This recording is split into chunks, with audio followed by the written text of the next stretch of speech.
Bonjour chers amis, on va essayer de faire un petit débrief de la participation du Cameroun à cette Coupe des Nations.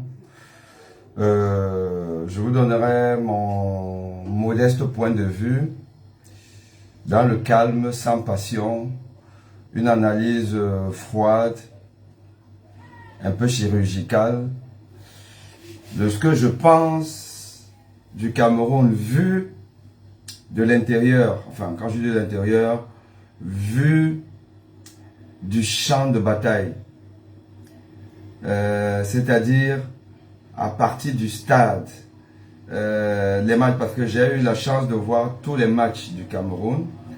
Voilà, donc il y a ce que vous les téléspectateurs vous voyez et ce que vous ne voyez pas.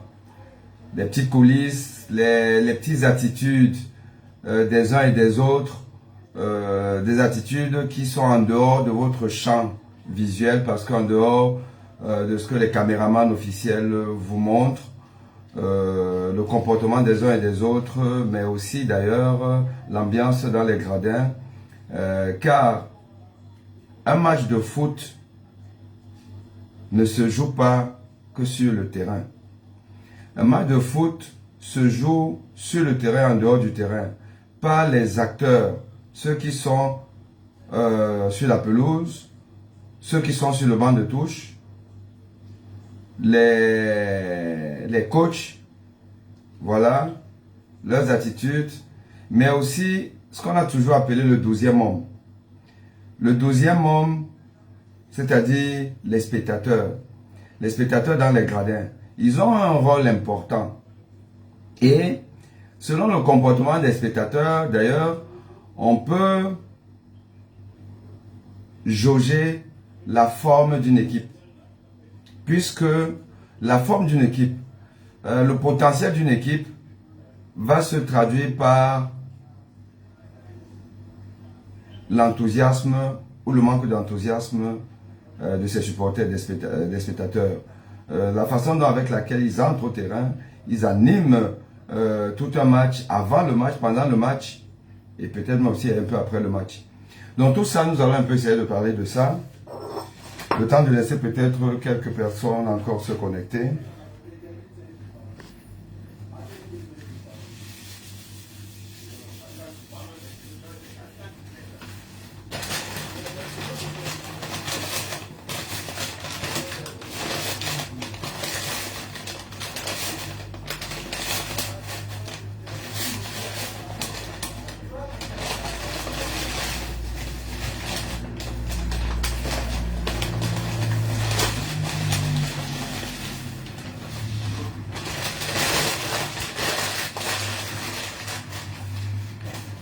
Bon, je suis rentré très tard, on était dans l'ambiance. Parce que le football, ce n'est pas la fin du monde. Hein.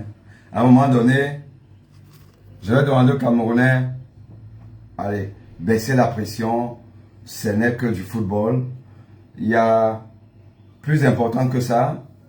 Et donc, nous, après le match, on est allé dans un lieu festif. Je ne sais pas si ça s'appelait, c'est Barracuda ou quoi, mais vous avez l'ambiance ivoirienne, des gens qui ont d'autres soucis que nous. Hein. Parce que vous savez que nous, on n'a pas l'eau, on n'a pas l'électricité, on n'a rien. Bon, quand vous voyez cette jeunesse ivoirienne à l'endroit où on m'a amené, vous sentez que Ouattara, n'écoutez pas trop les Afrique Média, les pseudo-chaînes panafricanistes de merde, hein, voilà, qui prennent l'argent chez les vrais dictateurs pour faire la propagande d'une certaine Afrique, mais oublie que l'Afrique, elle est très variée,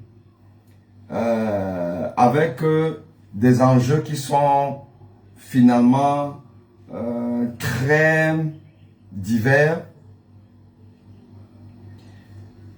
et que le plus important finalement, ce n'est pas d'être le partenaire privilégié de telle ou telle grande puissance, en l'occurrence la France, mais c'est de pouvoir bien négocier ses intérêts.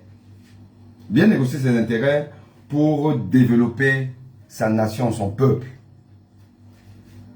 Et j'avoue que moi, je suis surpris de voir une Côte d'Ivoire où il y a un tissu économique dynamique, où il y a une politique d'investissement dynamique, où il y a beaucoup de Camerounais qui font des affaires ici et pour rien au monde, ils n'iront au Canada, aux États-Unis, en France et autres. Je ne parle même pas de revenir au Cameroun.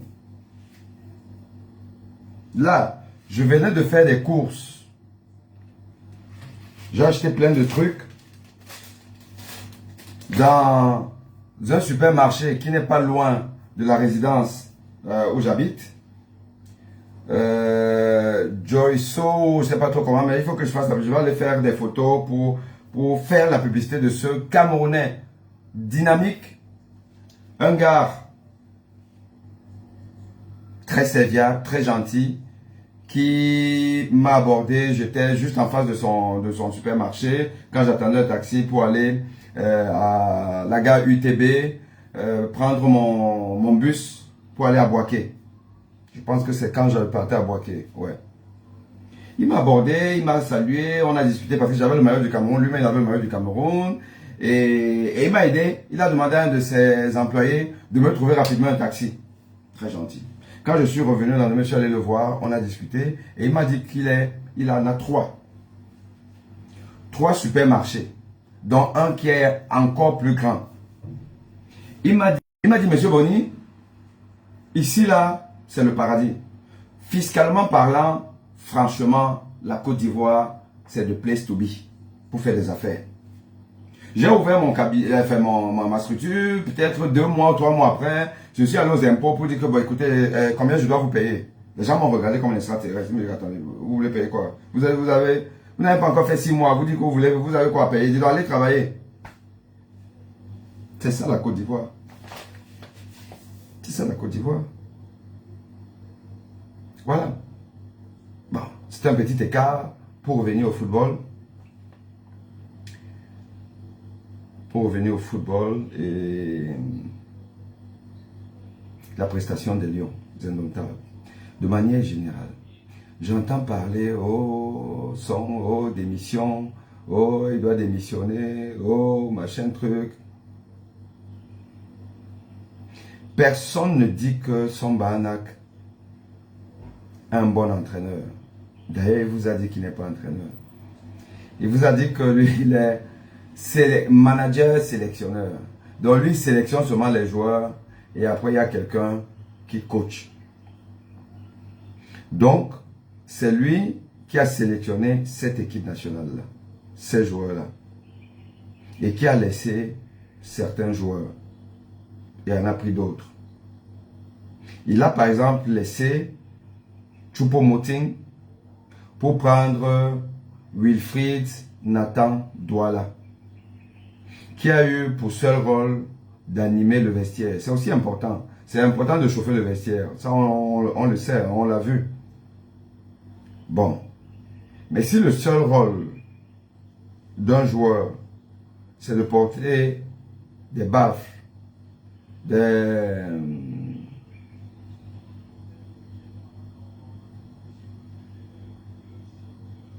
la musique, danser comme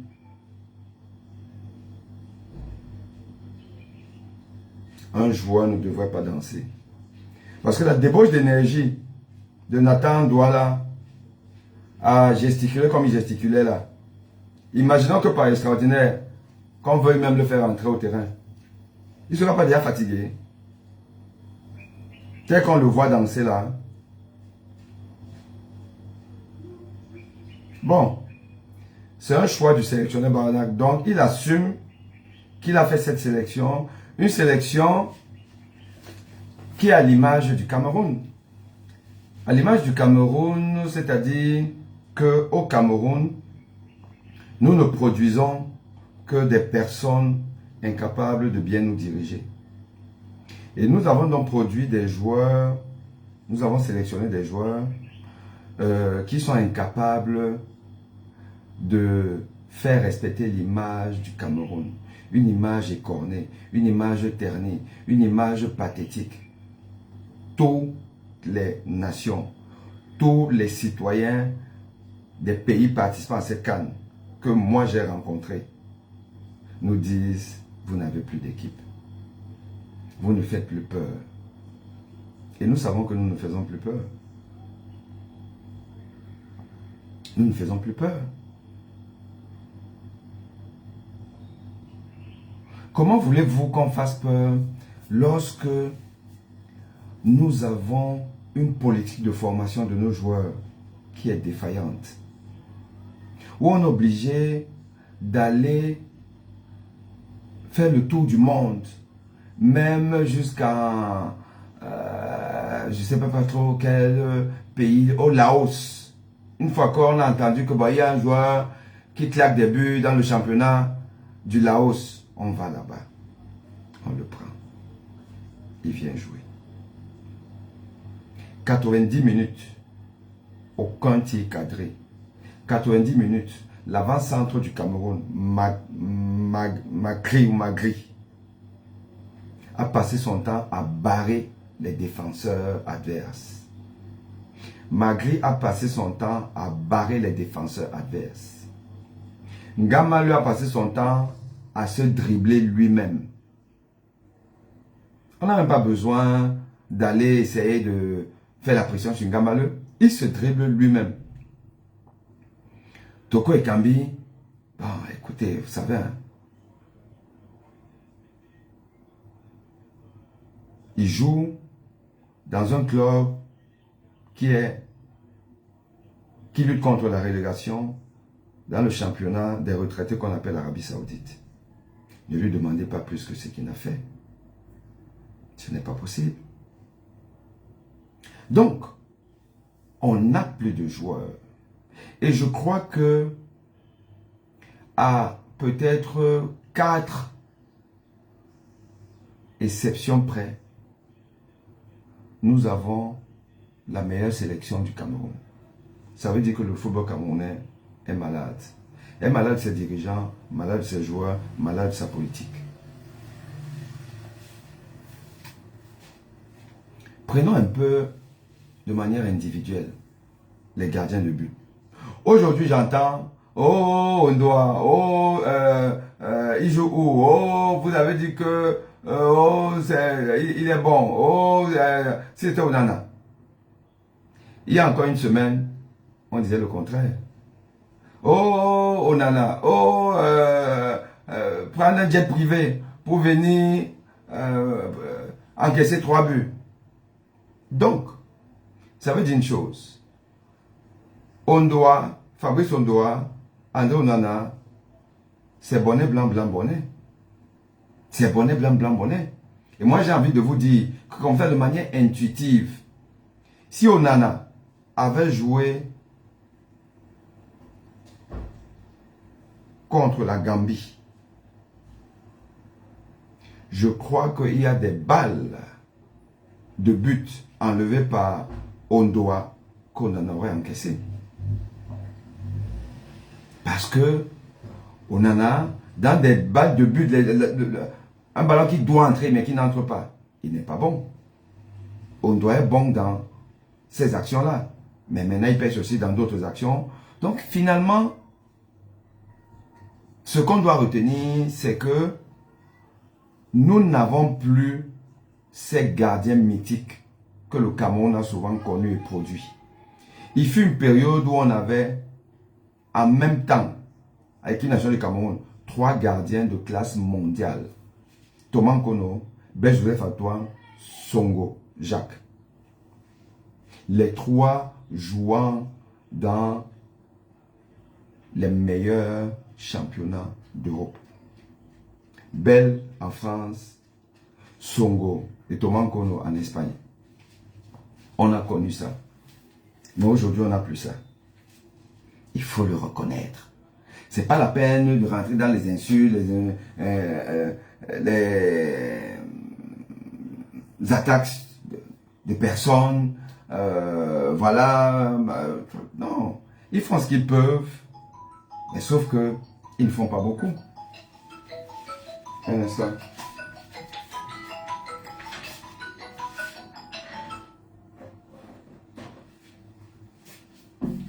Oui, Steph.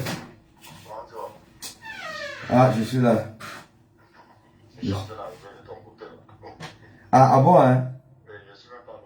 Ok, viens alors.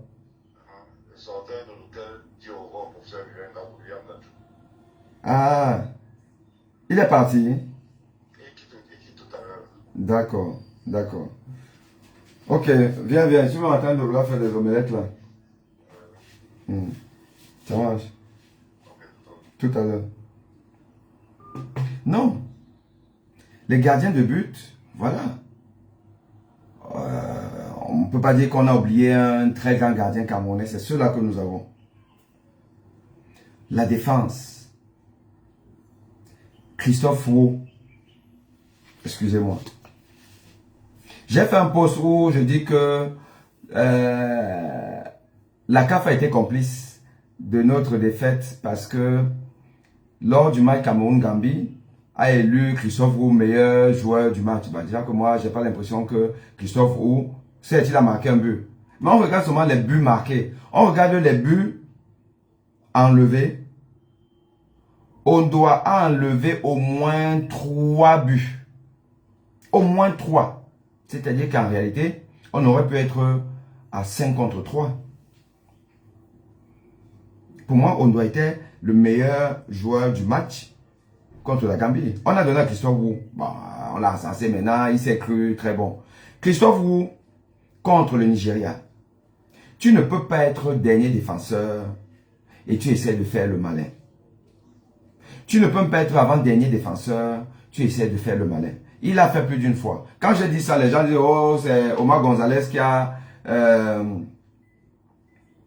mal négocié l'action du but. Moi, je ne parle pas du but. Moi, j'étais au stade et j'ai vu Christophe Roux. Je parle de lui parce que ce fut l'homme du match précédent. Et c'est quand même la tour de contrôle aujourd'hui de notre défense.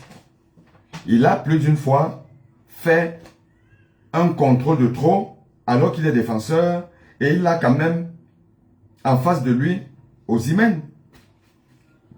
Beaucoup de déchets techniques de la part de Christophe Roux.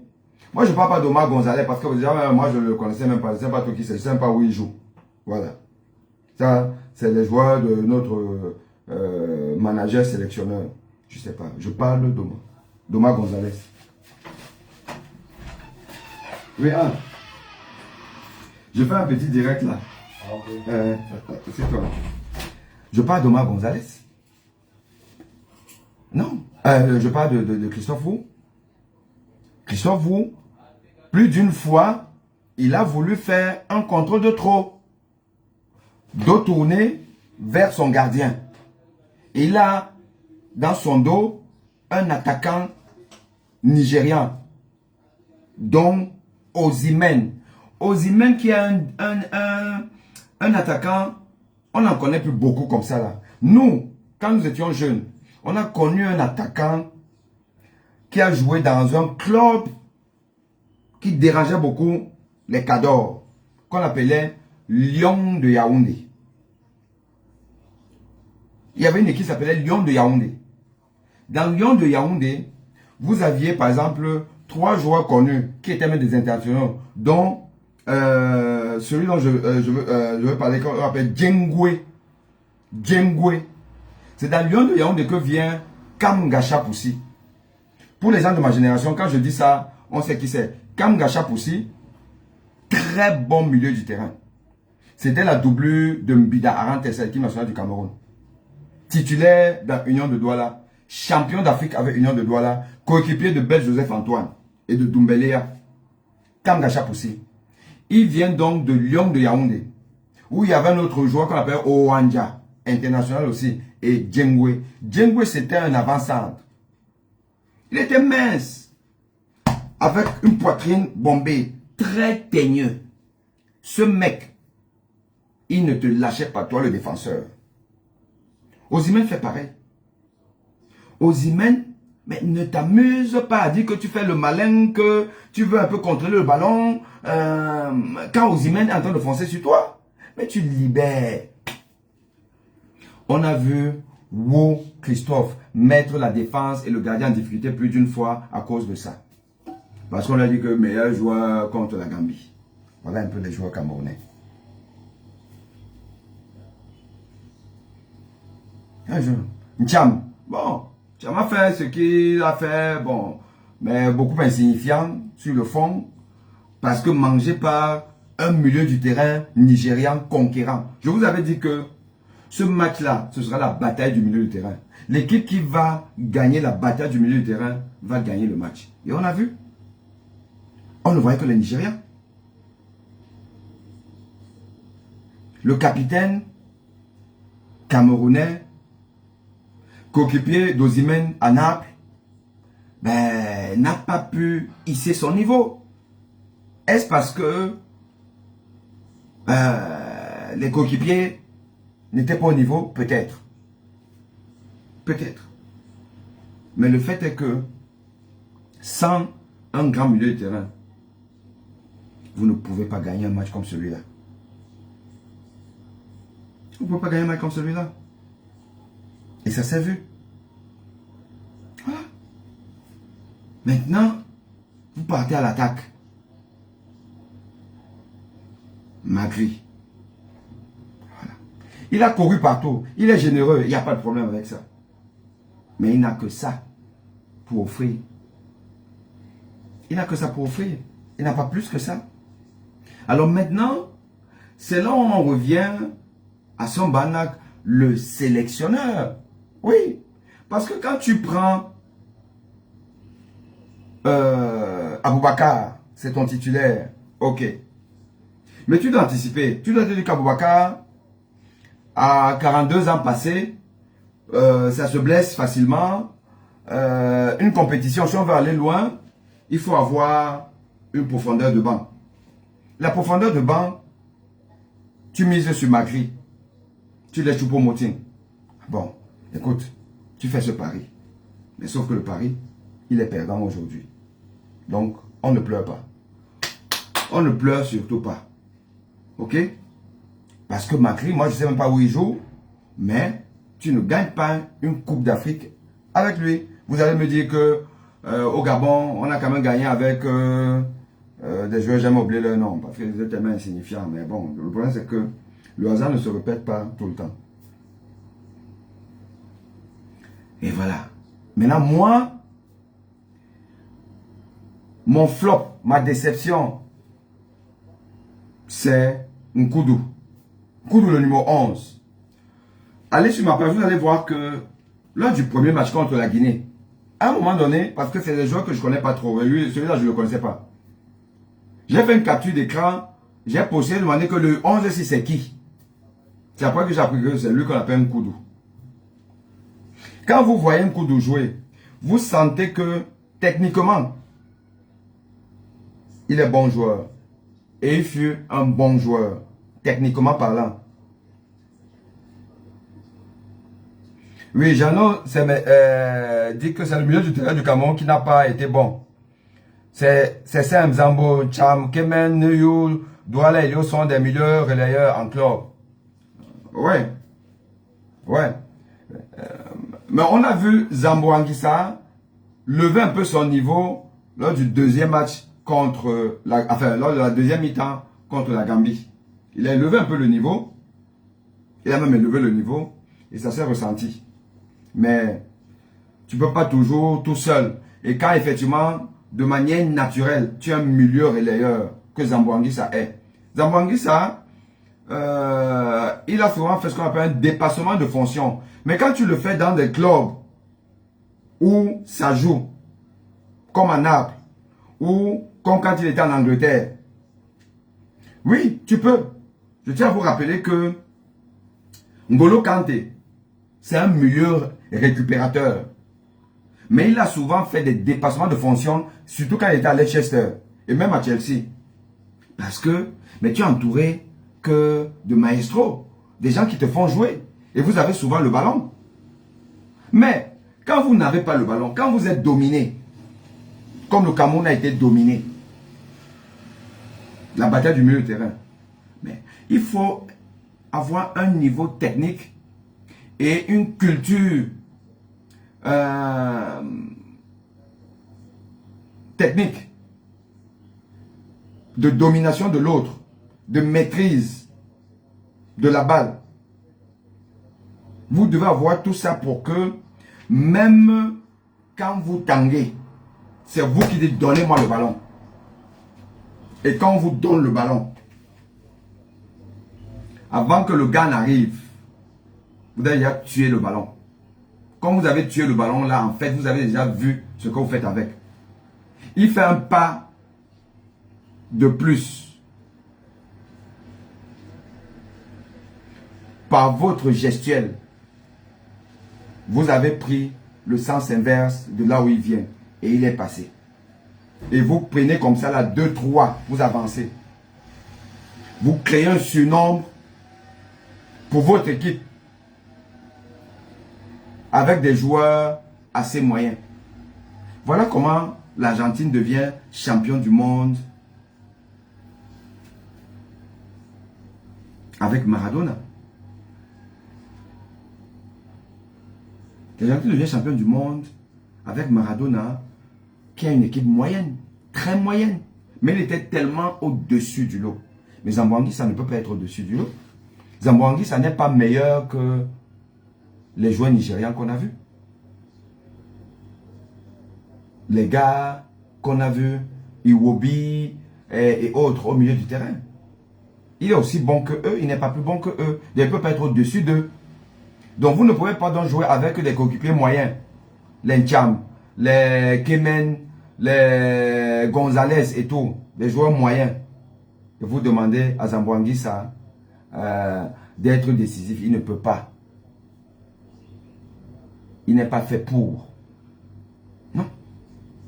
Alors, peut-être qu'avec un Koudou, ça aurait pu être un complément. Mais déjà, il joue en opposé.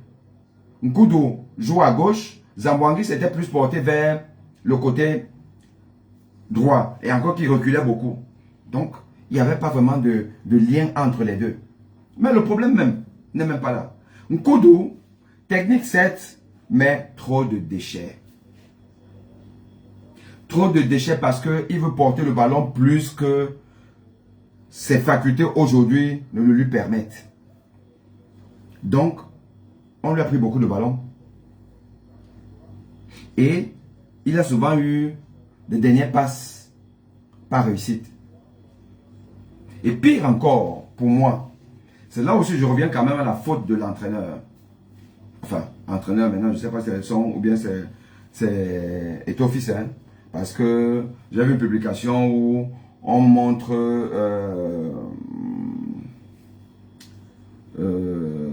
Kala au téléphone. Bon, les gens disent qu'il était au téléphone avec le vrai entraîneur. Moi, je ne sais pas. Mais Nkoudou a été désigné comme le tireur de coups francs attitré de l'équipe nationale du Cameroun. Maintenant, je vous mets au défi. Allez revoir les matchs du Cameroun. Nous avons joué 4 matchs. Allez revoir le pourcentage de réussite des coups francs. Donc, balle arrêtée. Dans la surface adverse. Il y a une meute au niveau de la surface de réparation. Nkoudou doit centrer il veut faire plonger le ballon vers peut-être le milieu ou l'autre côté de la surface de réparation. Allez me dire le nombre de coups francs réussis par Nkoudou. J'ai envie de dire 0%. Les coups de pied arrêtés. Koudou ne sait pas les tirer. Il tire ça, même moi je tirerais mieux. Des ballons qui ne se lèvent pas. Koudou. Je ne parle même pas des centres. Sur action. Non. Ce n'est pas possible. On a souvent donné les coups francs aux leaders techniques. On a donc peut-être dit, comme c'est lui peut-être le leader technique, on va lui donner les coups francs. Mais tu ne peux pas avoir 0% de réussite. Et on continue à te laisser tirer tous les coups francs. Et ton fils, je ne sais pas si c'est vous, l'entraîneur donc, ou c'est son, ou c'est Kala, ou c'est qui, vous avez joué au football, vous avez joué au football. Vous-même, vous savez que même au Barça de Lionel Messi, même au Real de Cristiano Ronaldo, ces deux joueurs ne tiraient pas tous les coups francs. Ils tiraient peut-être l'essentiel, mais surtout sur un match, quand ça n'a pas marché, mais tu laisses quelqu'un d'autre. Oh, une victoire se gagne aussi avec les coups de pied arrêtés.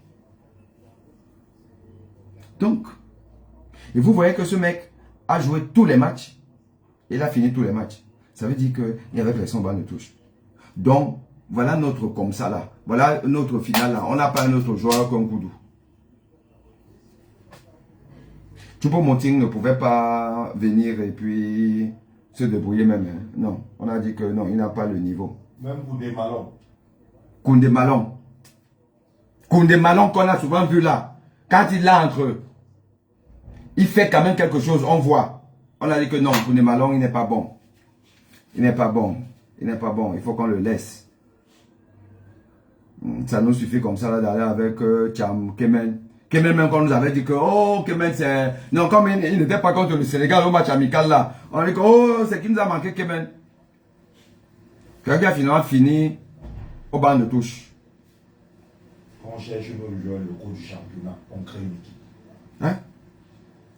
Comment vous voulez toujours nous faire la cotisation des gens qui, soit s'ils sont même nés au Cameroun, ils sont partis tellement tôt, sans avoir jamais rien fait, pour se retrouver dans des clubs moyens. Parce que le temps d'arriver en Europe, le temps de s'adapter, et si vous étiez déjà moyen, mais vous arrivez, vous trouvez que des gars ont peut-être 2 ans d'avance sur vous, parce qu'ils sont nés là-bas. Ils sont dans le système là-bas. Je vous mets au défi. Vous prenez des jeunes Français, bons, qui auraient réussi en France. Vous les emmenez dans le système camerounais. Mais ils vont être perdus. Beaucoup ne vont pas réussir.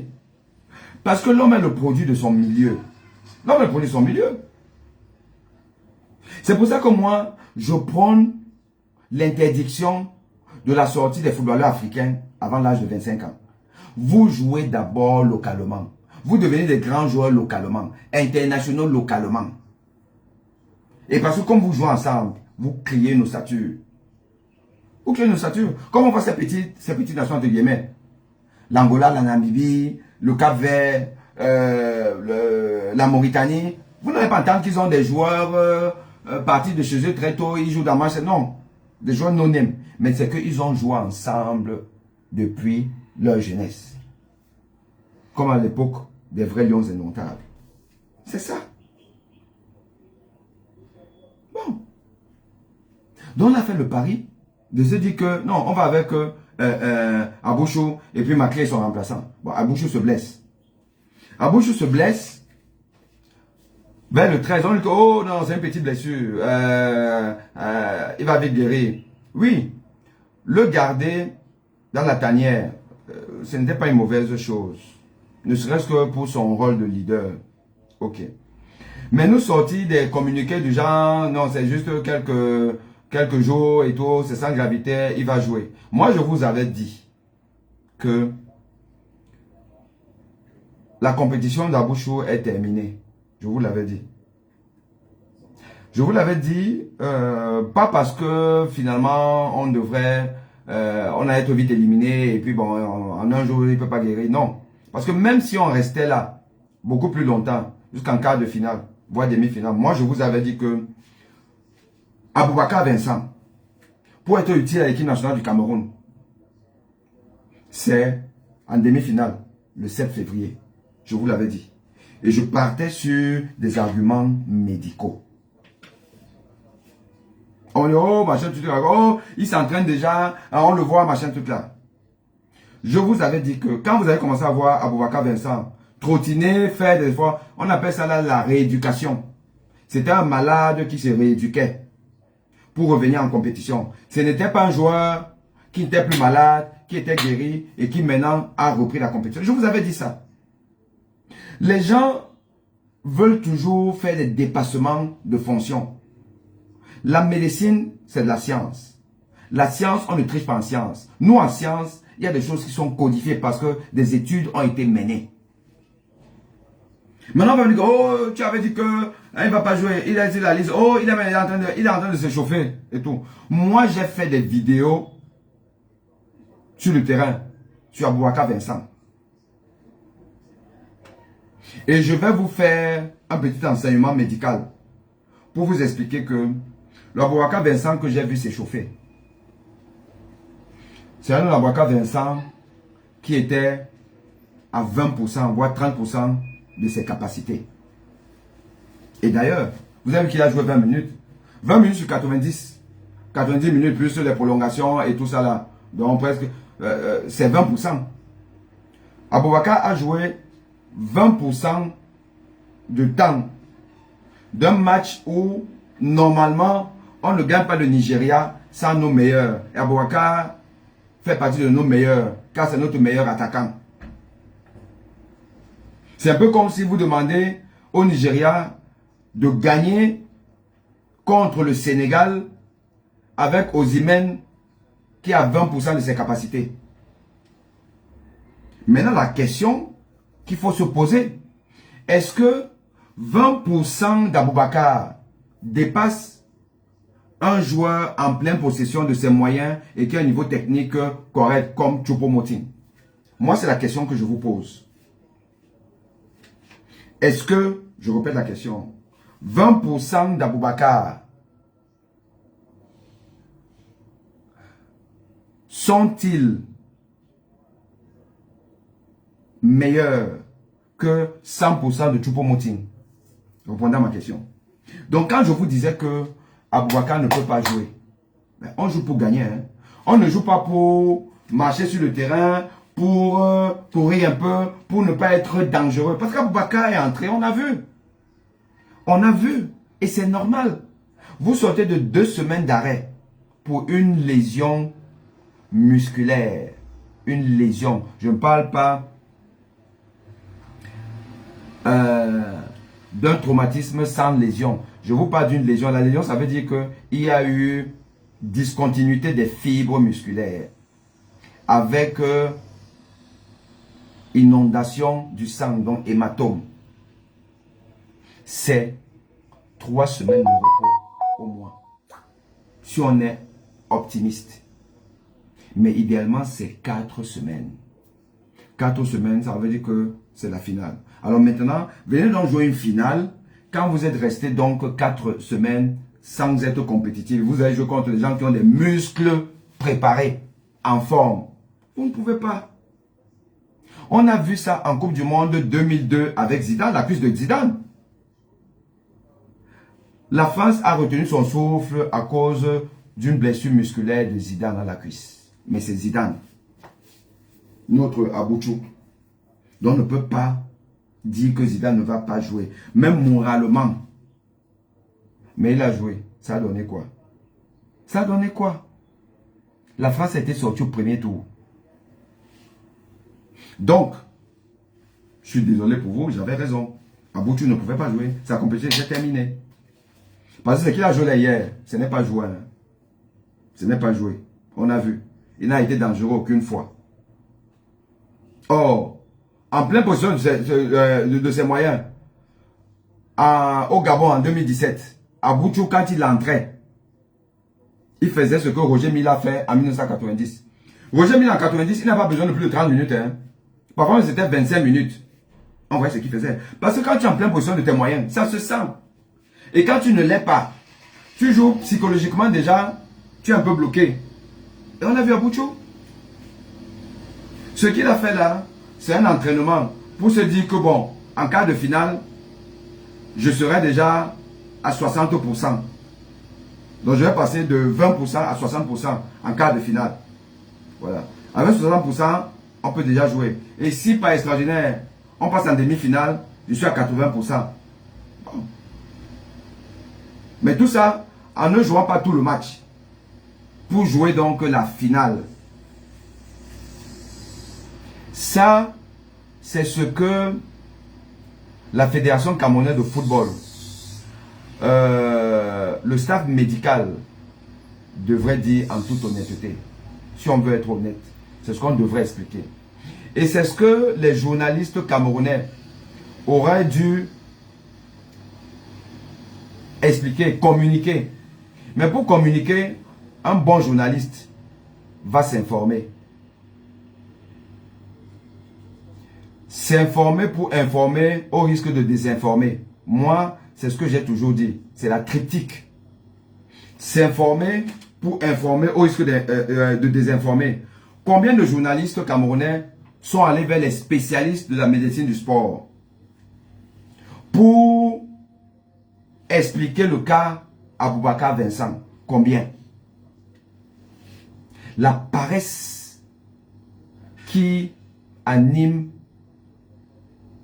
le monde camerounais, quels que soient les domaines, cette paresse, c'est ça qui nous enfonce dans le sous-développement. On a vu les journalistes de Canal 2, d'Equinox, machin, te raconter tout et n'importe quoi, se contenter juste de ce qu'ils voient, d'aller même parfois sur YouTube prendre des trucs, alors que il y a des spécialistes de la médecine du sport, camerounais ou pas camerounais. Mais vous allez vers eux, ils vous expliquent et ils vous disent ce qui va se passer. Et on ne serait pas surpris. Moi, je vous ai dit, j'ai fait des sorties, je vous ai dit qu'à Boucho, ça commence à terminer. Et voilà. On ne joue pas avec 20% de ses aptitudes et en jouant 20 minutes de manière insipide. On n'a pas été dangereux une seule fois. Ça veut dire que on n'était pas encore prêt. Et il n'était pas prêt. Encore Dieu merci, il ne s'est pas reblessé. Donc, de manière générale, j'ai envie de vous dire que nous avons ce que nous méritons, c'est-à-dire sortir d'une compétition où nous n'avions pas le niveau, où le Cameroun n'a plus le niveau. Et que je vous dis qu'il faut qu'on arrête de massacre. Parce que c'est pathétique. Hein? Quand vous êtes au stade, vous voyez comment le Nigérian, l'Ivoirien, derrière moi-même, j'ai eu une petite altercation avec des gens qui étaient derrière moi. Des Européens, je pense qu'il y avait des Européens là, et je crois un Ivoirien, ils étaient ensemble. Oh là là, ils nous ont fatigué les oreilles. Oh, mais vous êtes nuls. Oh, mais il n'a pas de niveau. Mais posez le ballon. Oh, mais vraiment le Cameroun, mais c'est pas la peine. Oh, toute la première mi-temps, mes oreilles étaient déjà fatiguées. Et puis en plus, à un moment donné quand même, tu as la fibre patriotique, l'orgueil qui ressort. Tu te dis, attends. À un moment donné, je me suis retenu comme monsieur. Mais vous pouvez pas arrêter. Vous pouvez passer votre temps à insulter des joueurs, à insulter une nation. Le Cameroun, c'est quand même 5 étoiles, c'est pas n'importe qui en Afrique et dans le monde. Et vous n'êtes pas obligé d'insulter des joueurs. Oh, machin truc, on t'a rien demandé et tout. Écoutez, respectez ces gens qui jouent. L'esprit sportif, c'est ça aussi. Déjà, vous êtes d'où? Un dit, je ne sais pas, il a dit là, quel faux pays qu'il a prononcé là. Bon, c'était pour blaguer. Je dis que bon, vous voyez. Regardez même le pays que vous prononcez. Vous êtes ressortissant d'un pays qui n'a même jamais joué au football. Et vous manquez de respect au Cameroun. Toi là, toi, tu es ivoirien. Votre part vous attend déjà, vous savez même d'où vous sortez. Vous voulez qu'on parle de la Guinée équatoriale? Voilà. Et après, ils se sont calmés. Mais vous voyez jusqu'où nous pouvons aller dans la profanation d'un nom, le Cameroun. Dans l'hostilité à la nation. Parce qu'il y a hostilité à la nation camerounaise. Vous aimez, oh, c'est toi qui as trouvé que le football, c'est pas grand chose et tout. Non, c'est pas que le football, le football ne développe pas un pays. Je dis encore ça. Mais le football peut permettre de connaître un pays. On connaît le Cameroun à travers le monde grâce au football et au sport en général. Pas grâce à l'économie, à la santé ou à autre chose. C'est grâce à ça. Donc c'est important. Il est donc temps que le peuple camerounais exige de ses dirigeants d'aimer le football camerounais. Moi, je dis aux Eto'o-moutons, aux fanatiques de Samuel Eto'o, à un moment donné, arrêtez vos conneries. Arrêtez vos conneries. Soit vous aimez un homme, soit vous aimez votre pays. À un moment donné, ayez la force, l'honnêteté de reconnaître que M. Samuel Eto'o commet beaucoup d'erreurs. Et que c'est à la fin du bal qu'on paye les musiciens. C'est au pied du mur qu'on juge un maçon. Quand on voit le bilan sportif camerounais en termes de football, depuis sa prise de fonction, je suis désolé. Arrêtez de me parler que oh, maintenant les footballeurs n'ont plus les problèmes de que l'avion a fait ceci, les primes et tout ça là. Camerounais, pourquoi vous rabaissez autant vos standards d'exigence? Pourquoi? C'est extraordinaire? Ce n'est que normal. C'est normal qu'il n'y ait plus ce genre de problème. Ce n'est pas un exploit. L'exploit, c'est de permettre au Cameroun de redevenir une bonne nation de football. Parce que je suis persuadé que si on demande aux Camerounais, entre la maîtrise des joueurs qui n'ont pas leur prime, qui mal tout là, comme l'époque des Roger Mila, des belles Joseph Antoine, mais avec des bons résultats, et leur donner tout jusqu'à on les voit plutôt danser, les, je sais pas trop quoi, là, avec votre Nathan là, danser les trucs parce que vous sentez qu'ils sont à l'aise, ils ont l'argent, mais avoir des résultats piètres. Je pense que 99,99% des Camerounais, sauf les familles de ces footballeurs, diront que bêta, l'argent reste même en l'air, le coup de cœur de 94, ou machin tout là-bas, pour vous qui nous ramènent les résultats. Les gens vont dire ça.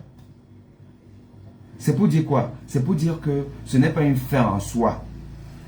Le fait que Eto'o Fils s'occupe bien maintenant de l'équipe nationale en termes de primes, de machin, tout et tout ça, c'est pas une fin en soi. C'est plutôt quelque chose de normal. Et pour quelqu'un qui a été professionnel, qui a joué au plus haut niveau, mais c'est normal qu'il donne à ces jeunes poulains d'aujourd'hui les conditions dans lesquelles il a évolué. C'est normal. C'est la moindre des choses. Ça fait pas partie du bilan. Le bilan, c'est quoi le football amateur au Cameroun? Comment on joue au football au Cameroun? Les gamins qui ont 16 ans, 15 ans, 14 ans, ils font comment?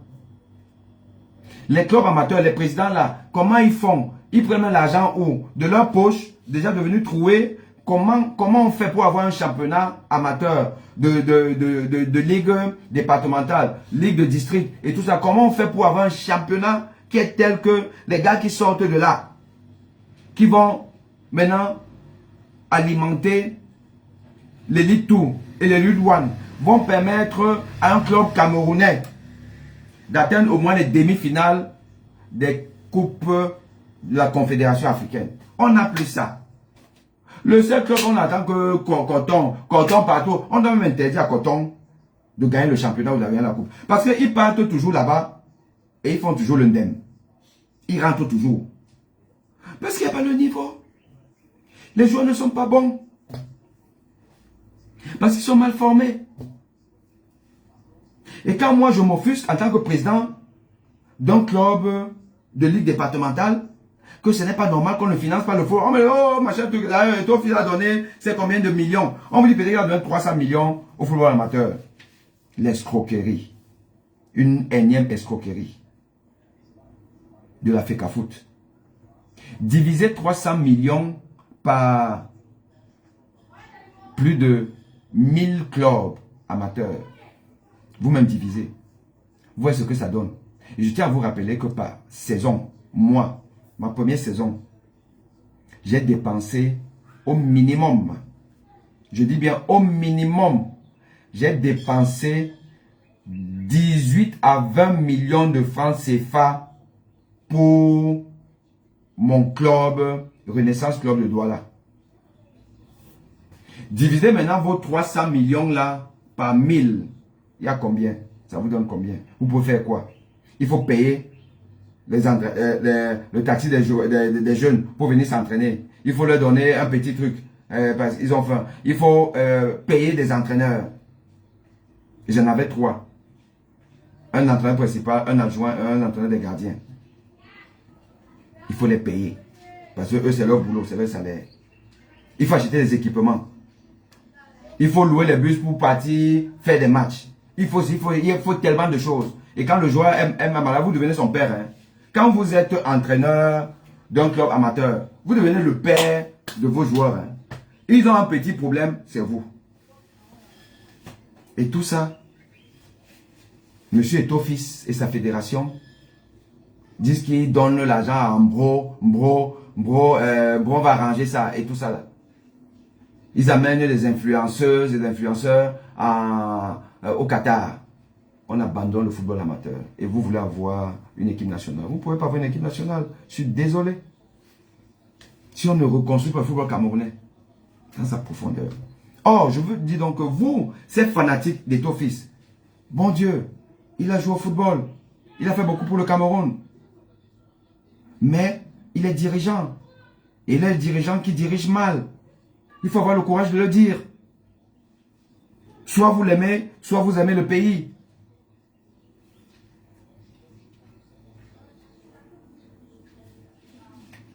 Ok? Voilà. Ça, c'est un peu ce que je voulais vous dire aujourd'hui. Mon premier jet dans l'après-CAN du Cameroun. Et maintenant, mettons-nous à table, reconstruisons. Mais ce sont des seulement dans son démission. Son ne va pas démissionner. Il ne va pas démissionner. Vous savez ce que ça veut dire démissionner? Je démissionne, ça veut dire que je n'ai pas les indemnités. Oui, virez-le. Maintenant, qui va le virer?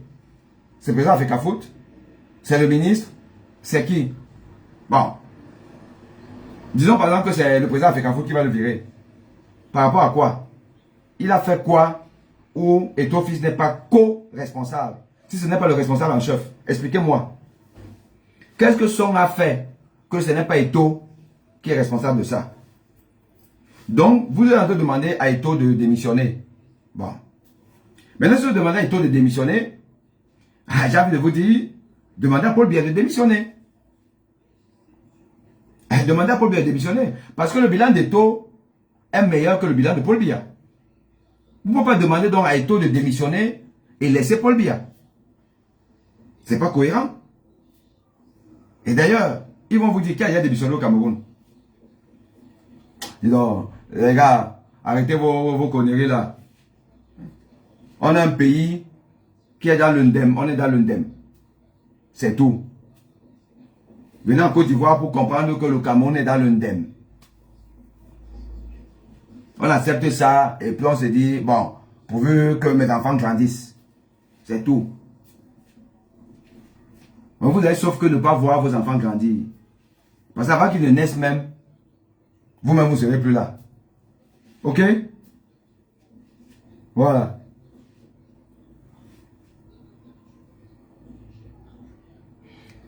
Ma belle chérie, Éléonore, bah oui, je dis tout haut ce que les Camerounais pensent tout bas. Bon, puis je ne suis pas le seul Camerounais à le dire.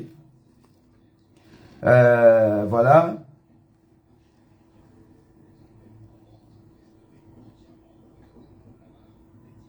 Matt Pondi, je suis Eto'o Mouton jusqu'à la gare. Peu importe ce que vous direz de lui. Mais tu crois que, une fois que tu as dit ça là, tu m'intéresses pas. Matt Pondi, je suis Eto'o Mouton jusqu'à la gare, ça c'est ton problème. Est-ce que moi je te gère? Non, on te gère même pas. On te gère pas. Sois Eto'o Mouton jusqu'à la gare si tu veux. Voilà, tu n'es qu'une villageoise. Une villageoise qui, voilà, reste dans ses réflexes tribaux ou tribalistes. Et tout, c'est ton problème, hein. Soit jusqu'à la gare. Seulement la gare, jusqu'à l'aéroport.